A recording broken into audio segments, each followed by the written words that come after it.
Bonjour à tous et à toutes. Premièrement, avant de débuter, la raison pourquoi vous recevez ma candidature si tardivement, c'est que je suis présentement en processus de libération avec les forces. Puis au départ, les délais que j'avais reçus étaient environ de 15 à 20 mois. Donc je m'étais dit que j'allais attendre pour la session de l'année 2025. Mais j'ai su aujourd'hui, cet après-midi, que finalement c'était plus dans les eaux de 3 à 4 semaines. Donc, dès que je suis arrivé chez nous, après le travail, j'ai fait la vidéo, puis je vous l'ai envoyée pour pouvoir débuter cet automne 2024. Donc, tout d'abord, je me nomme Alexandre Hébert, j'ai 25 ans. Je suis le papa d'une petite fille de 2 mois et demi qui s'appelle Victoria. Je viens originairement de la ville de Repentigny, puis j'habite la région de Québec depuis 2016. Qu'est-ce qu'il y en a de moi? Je suis super passionné, je suis créatif. Quand je commence quelque chose, je suis investi à absolument 100% dedans. Y a pas, je crois pas les demi-mesures. Puis pour mon parcours, dans le fond, j'ai été au collège Saint-Jean-de-Vianney à Montréal pour mon secondaire. Ensuite, j'ai eu le temps de faire une session de cégep au cégep de l'Assomption en attendant mon enrôlement qui est arrivé en février 2016.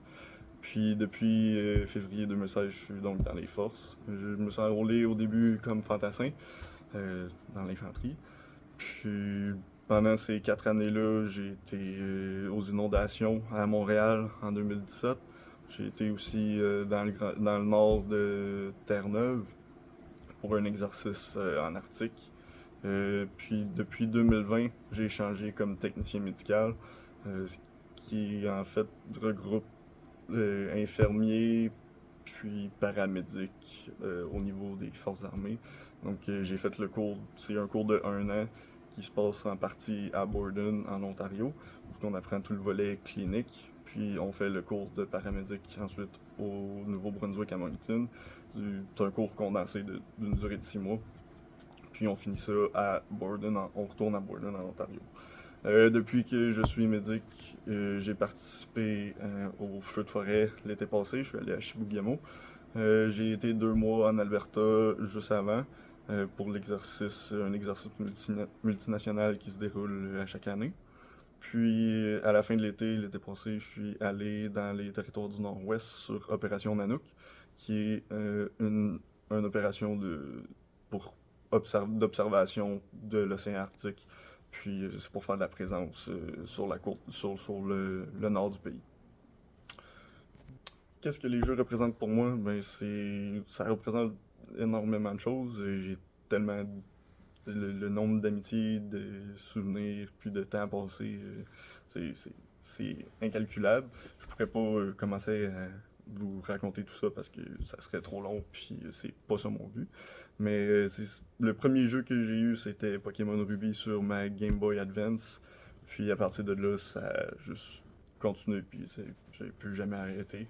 J'ai eu après ça la GameCube, ça a été la Wii, une DS. Ensuite, j'ai eu une PS3, puis PS4. Puis là, depuis 3, 4, 5 ans, j'ai construit ma propre tour. Puis j'ai fait le Switch complet, mais j'ai acheté une Switch aussi. Puis c'est pas mal ça. J'alterne Switch, PC, puis des fois PS4. Le jeu qui m'a le plus marqué, c'est Spec Ops The Line, qui était sorti sur PS3 en 2012. Euh, ça m'a marqué pas nécessairement. Le gameplay, c'était pas extraordinairement. C'est pas ça qui démarquait. Mais l'histoire, puis la morale, tout l'aspect éthique, moral du jeu. Tout au long du jeu, on peut faire des choix. Puis les choix ils ont des répercussions, puis c'est toujours le choix entre faire la bonne chose, éthiquement parlant, moralement parlant, ou faire ce que tu dois faire pour ce que tu penses qui est sur le coup avec tes émotions ou quoi que ce soit. Puis l'évolution psychologique du personnage au fur et à mesure du jeu est c'est tellement bien fait que c'est probablement un des personnages que je trouve qui a été les mieux faites, puis son histoire, puis son développement aussi. Il y a aussi des mentions élogieuses que je peux pas passer à côté. En termes de création de personnages, j'adore Vass, qui était le vilain de Far Cry 3, évidemment, comme plusieurs, mais encore une fois, juste sa personnalité, puis son côté psychologique, comment il a été bâti, puis c'est tellement complet, puis complexe en même temps. On voit qu'il y a de l'effort, puis c'est crédible, c'est pas trop, c'est pas assez, c'est juste parfait. Il y a aussi Geralt, ou Geralt de Witcher, que son personnage, encore une fois, c'est tout est peaufiné au détail près, malgré que The Witcher ça part de livres, mais ils ont super bien fait les livres que j'ai lus, puis que je peux donc comparer les livres au jeu, puis c'est extrêmement bien fait quand même. Puis je dois quand même bien mentionner Call of Duty Modern Warfare de 2007, qui était le premier FPS que j'ai joué, qui m'a embarqué par la suite dans tout ce merveilleux monde. J'appréhende pas vraiment le changement de joueur à développeur. Je trouve plus que c'est une continuité. Dans le sens, autant que les deux sont intimement reliés, qui sont séparés, euh, je pense pas. En étant un joueur, puis en ayant développeur, tu sais ce que le client veut, ce qu'il aime, ce à quoi il peut s'attendre. Puis tu peux transférer tes attentes personnelles aussi. C'est comme ton expérience, ton background. Donc, tu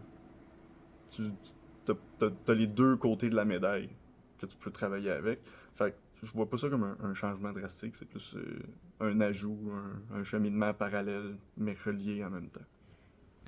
Pourquoi avoir choisi l'école de jeux vidéo de Montréal? Dans le fond, j'ai regardé plusieurs écoles, plusieurs options, cégep, université, des AEC, etc. Mais comme justement j'ai vu sur votre site, il n'y a rien qui était uniquement dédié aux jeux vidéo, sauf vous, qui depuis que vous êtes ouvert. Donc pour moi, le choix était simple. En plus que c'est faisable 100% à distance, ça va m'éviter de faire le 2h30, 3 heures de route à chaque matin et chaque soir. Donc c'est un assez bon atout aussi. Puis c'est juste tout fitait, c'était un match dès le début. Pourquoi je voudrais faire carrière? Ben, depuis 1 an et demi, 2 ans, je me demande qu'est-ce que je pourrais faire si je sortais des forces. Puis j'ai pensé à une coupe d'affaires. Puis récemment, au début du mois, j'ai été faire un playtest chez une certaine compagnie qui est de renommée internationale. Puis après ce playtest-là de 3 jours, ça m'a juste frappé comme j'aime tellement ça, les jeux. Pourquoi est-ce que je passerais pas le restant de ma vie à créer ma passion? Puis depuis ce temps-là, ben, j'ai trouvé votre site sur Internet, puis j'ai commencé les démarches, aussi simple que ça. Pour ce qui est du développement en tant que tel, j'ai pas d'expérience, zéro d'expérience. Je sais, je connais les composants de base. Je sais, il y a le modèle de 3D, il y a les artistes audio, puis tout est séparé qui forme un tout. Mais j'ai pas de. J'ai jamais créé de jeu ou quoi que ce soit. Donc je connais je connais les composants, mais j'ai pas d'expérience personnelle en tant que développeur. Pour ce qui est de mes qualités qui me démarquent, je peux aussi bien travailler seul qu'en équipe. Faut sûrement rien vous cacher, les forces c'est juste une grosse équipe, puis le travail d'équipe c'est essentiel. Il ne peut pas avoir d'armée si on n'a pas un esprit d'équipe. Donc ça c'est fondamental pour moi. Mais ça veut pas dire non plus que je suis complètement inutile tout seul. Je trouve que c'est le meilleur des deux mondes, je suis capable de faire les deux. Euh, j'ai une imagination relativement assez débordante et profonde. Comme je passe mon temps à écrire des histoires et tout. Fait que pour ce qui est de la narration, j'ai déjà plein d'idées. C'est pas un problème pour moi. Avec mon passé en tant que militaire, euh, j'ai des connaissances que plusieurs personnes n'auront pas, côté que ce soit tactique, que ce soit structurelles du gouvernement ou comment que ça marche. Dans mon temps dans l'infanterie, mais je suis un peu.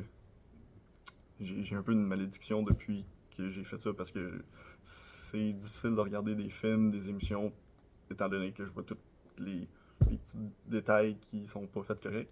Fait que, ben moi, je pourrais justement ne pas reproduire ça. Puis aussi, depuis que je suis médic, dans le fond, toutes les précisions, les détails anatomiques ou médicaux, ou toute cette connaissance-là acquise est loin d'être perdue, puisque souvent, c'est la base des jeux de faire des maladies ou des blessures ou etc. J'ai fait mon entrevue en français puisque c'est ma langue maternelle, mais je suis aussi parfaitement bilingue en anglais, puis j'ai une base en espagnol. Donc, pour ce qui est du langage ou de la communication, j'ai aucun problème.